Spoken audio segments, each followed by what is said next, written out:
Nós sabemos que existem leis que devem ser cumpridas e leis que a gente sequer consegue deixar de cumprir. Estas leis que a gente não consegue deixar de cumprir são leis cósmicas, leis criadas pelaquele que criou este universo e compõem a nossa realidade de forma silenciosa. Meu nome é Walter, você está no Mundo Filosófico e hoje nós vamos falar destas leis que nós dividimos em camadas para que fique fácil da sua compreensão.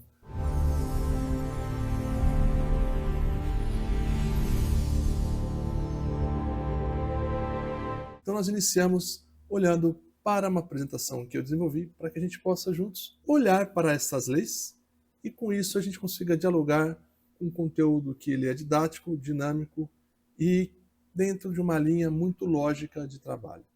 Então o que são as leis cósmicas?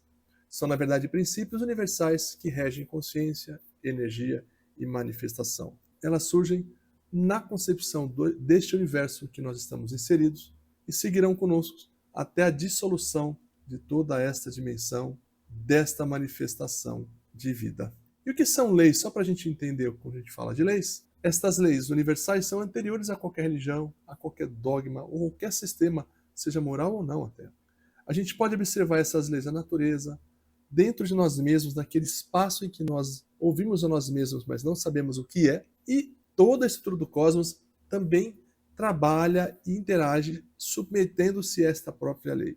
Essas leis são imutáveis, mas podemos interpretar elas de formas distintas. Diversas tradições estudam estas leis, cada qual com a sua forma. Mas, no frigir dos ovos, se assim eu posso dizer, falam a mesma coisa. Então, para que a gente possa entender todo esse conjunto de conteúdo, de informação que nós estamos propondo, nós vamos fazer um estudo em camadas. Já que nós estamos falando em camadas, vamos começar então pela primeira camada, que são leis do ser.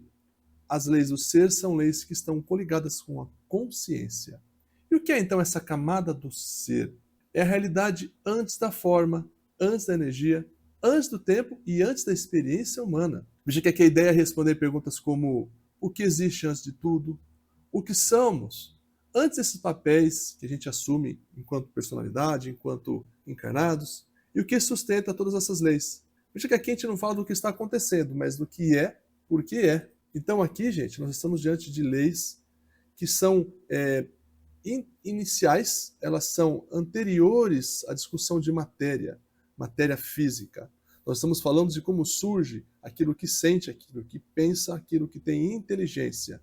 E é a partir disto que surge a possibilidade de qualquer tipo de manifestação. Afinal, esse nosso universo ele não é randômico, ele não é aleatório.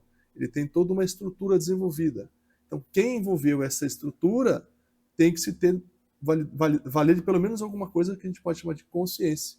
Talvez não da forma como nós vivemos, mas uma consciência plena, elevada. Ainda assim não é o absoluto, mas de qualquer forma há de haver, né, se eu posso colocar assim, uma forma de entender uma inteligência que cria tudo aquilo que a gente vê, que a gente conhece e que a gente pode chamar de, talvez, Deus. Então, olhando para isso, nós podemos entender a primeira lei, que é a lei da unidade. Tudo é um, porque tudo parte de uma consciência única, de uma única partícula. E essa consciência, ela se exprime na unidade e dali se manifesta em divisões. Então veja que não existe uma separação real entre qualquer manifestação de consciência ou qualquer ser ou qualquer matéria. Tudo é multiplicidade, mas é uma multiplicidade apenas aparente, porque tudo é uma unidade que se expande e se divide para fins de aprendizado. Então essa separação é uma percepção mental. Então veja que o eu e o outro são apenas distinções funcionais, mas não são lógicas, elas não são exatas e reais. Como a gente fala que são ontológicas, elas não são separadas de verdade. Apenas existem as separações para que possa ter uma interação entre o eu e o eu, vamos por assim. Veja que se tudo emerge de uma única fonte de consciência, não quer dizer que tudo é igual, mas que tudo participa de uma mesma essência. Então, no fim, tudo é um, de alguma forma. E temos algumas correspondências a esse sentido de tudo é um, na Kabbalah, que é o Ensof. O Ein Sof é a essência de todo. No hinduísmo, a gente fala de Brahman. No cristianismo, a gente fala que eu e o Pai somos uns. E a ciência hoje fala de um campo unificado. Então, veja que a implicação prática de entender essa lei é de pensar que aquilo que eu faço para o outro, eu estou fazendo para mim mesmo. Então, já que o sofrimento, na verdade, ele nasce dessa ilusão de que é uma separação. E o amor, na verdade, é o reconhecimento dessa unidade. Então, ele não é, na verdade, um sentimento de amor, de emoção. O amor verdadeiro é entender que tudo isso é uma coisa só. Então, quando eu ajo para o outro, eu estou agindo para mim mesmo, mas, na verdade, não eu, esse eu. Aquele eu que é o todo. E com isso, então, surge a segunda lei, a lei da consciência. Ou seja, tudo é consciência em graus. Então, nada existe fora dessa grande consciência. A matéria é consciência, é um estado condensado. Então, já que essa lei é que ela rompe aquela ideia de que a consciência é produto do cérebro, ou o cérebro é um instrumento da consciência. Então, já que a realidade, na verdade, ela responde a quem observa. A gente já vê isso na física quântica. E nós sabemos que existe consciência além do cérebro, senão não existia nenhuma manifestação espiritual, nenhuma psicografia, ninguém intuiria nada, tudo seria matéria. E a gente sabe que não é bem assim. Existem graus de matéria visíveis e invisíveis, e ali também há consciência. Então não pode ser produto do cérebro, e muito menos o cérebro ser só um instrumento da consciência. Na verdade, o cérebro, além de ser um instrumento da consciência, ele também é uma manifestação da consciência na matéria. E aí, a gente pode entender que esses níveis de consciência não quer dizer que são seres conscientes ou inconscientes. Porque, na verdade, gente, nada é inconsciente. Tudo tem um certo grau de consciência. Então, uma pedra ela não é inconsciente como um todo. Ela apenas tem um grau diferente de consciência do grau que nós compreendemos como a consciência humana. Então, nós temos as correspondências do que a gente está falando aqui nos Vedas, na teosofia, na física, até mesmo na filosofia. A implicação prática disso é que o mundo não acontece com você, mas a partir de você. Então, essa mudança externa, sem a mudança de consciência, ela não acontece de verdade, é temporária. Então, evoluir a consciência é ampliar a sua capacidade de reconhecer essa unidade que existe no todo e poder evoluir e participar dessa evolução. Então, evoluir é ampliar o seu nível de consciência. E a terceira lei, que é a lei do propósito, diz que nada existe sem qualquer sentido.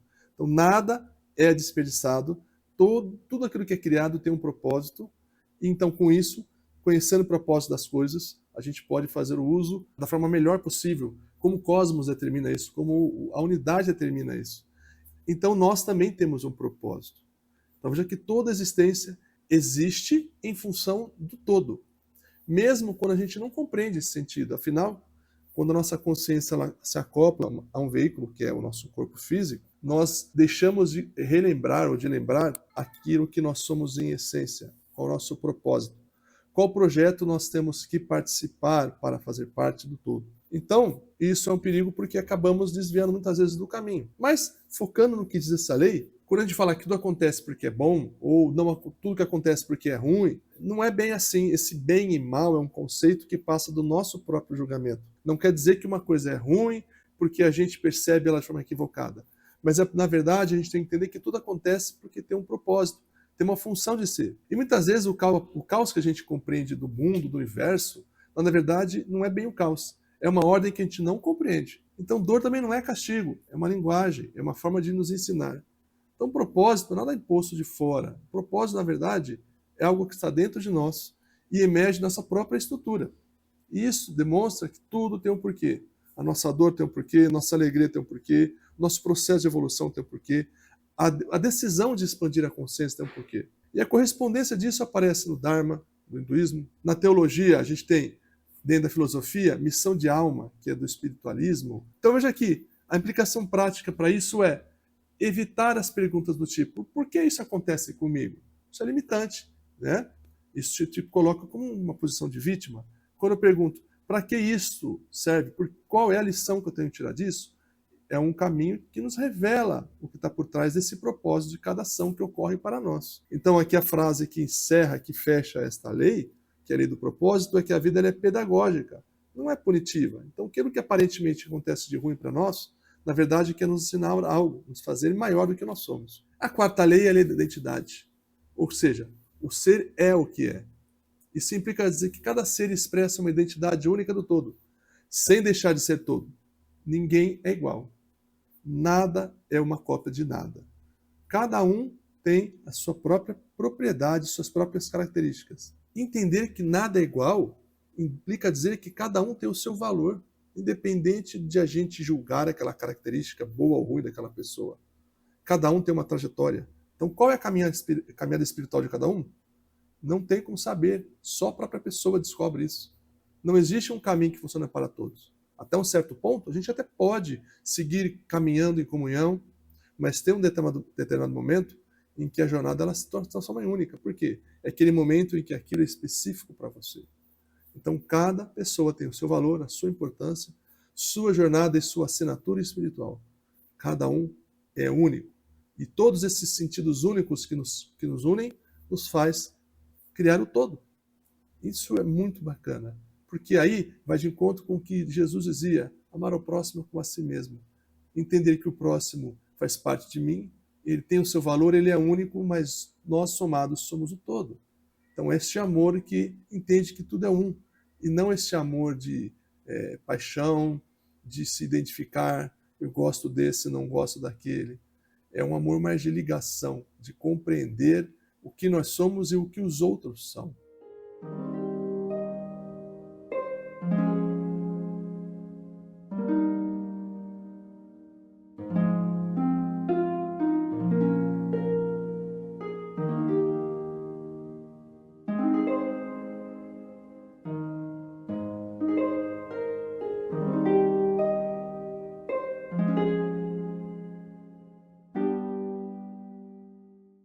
E seguindo então aqui, quando nós entendemos que tudo tem o seu propósito, cada um é único, temos um aparente paradoxo aqui. Se tudo é um, por que somos diferentes? Porque, na verdade, esta unidade que transforma cada um de nós em algo diferente não elimina a singularidade, porque identidade não é ego. Este ego que nós temos é uma identidade esquecida de nossa origem. Quando nós não entendemos nosso propósito espiritual, nós vivemos construindo aquilo que está ao nosso redor, aquilo que nos instiga. Então, todos os estímulos que a gente recebe vai construindo este ego que é parte desse veículo. Então, quando a gente compreende esse todo, surge o nosso verdadeiro eu sou, que é não o que eu sou enquanto pessoa aqui, mas enquanto uma consciência, uma essência que observa tudo isso e sabe se posicionar no meio de tudo isso. Veja que existem correspondências deste eu sou em várias leituras, inclusive na Bíblia, em Êxodo. E quando a gente fala em Jung, ele fala muito do self, né, o Atma, a sentença divina que aparece na teosofia. Então veja que tudo isso traz como uma implicação uma espécie de crise de identidade, uma crise de consciência. Porque quanto mais você é quem é, quanto mais você se agrega naquilo que você entende ser você, e não este ego, mais você se coliga com o seu eu superior, o que você realmente é. E isso te transforma em algo autêntico, porque na verdade você está se alinhando com o seu propósito. Então a lei da identidade ela está diretamente alinhada com a lei do propósito.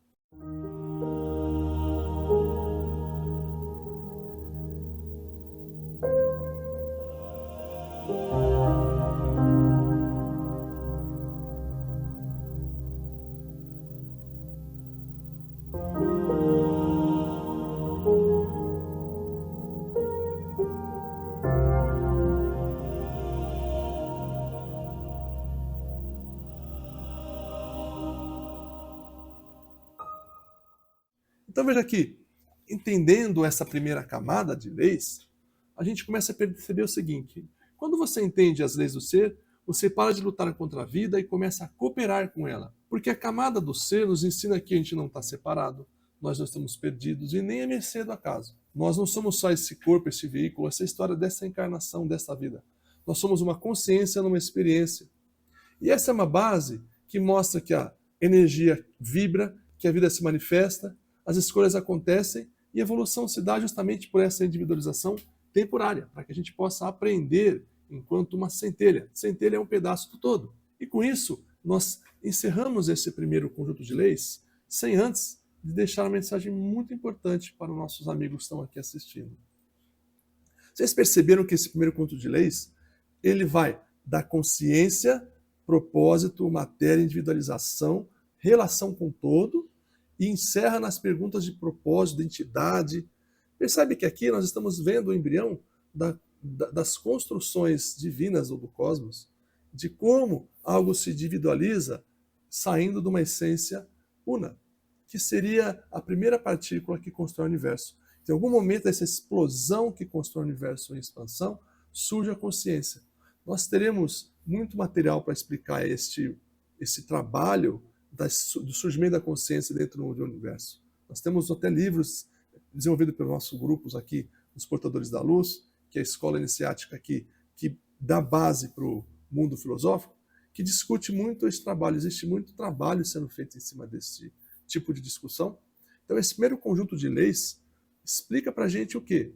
Que existe algum momento que de uma singularidade surge um universo, e quando esse universo surge, ele vai se transformando, se expandindo, se reinventando, dentro desse caos aparente, em algum momento surge a consciência. E quando surge a consciência, surgem leis que começam a determinar como essa consciência se manifesta. Então ela precisa entender que numa escala mais ampla, toda a consciência, ela parte do uno, se subdivide e aí criam-se veículos para essa subdivisão.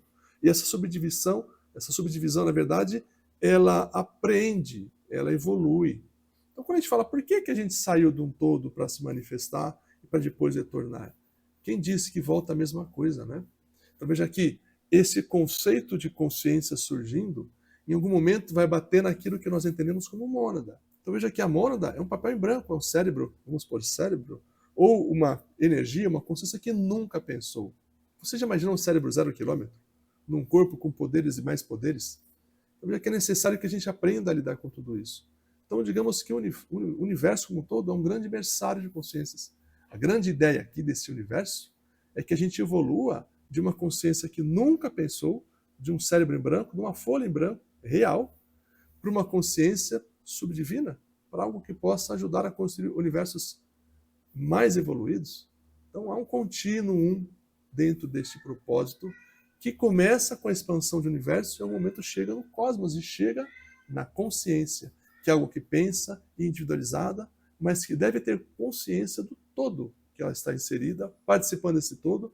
Esse todo se torna uma massa crítica e um dia se tornará uma consciência divina que vai construir outros universos.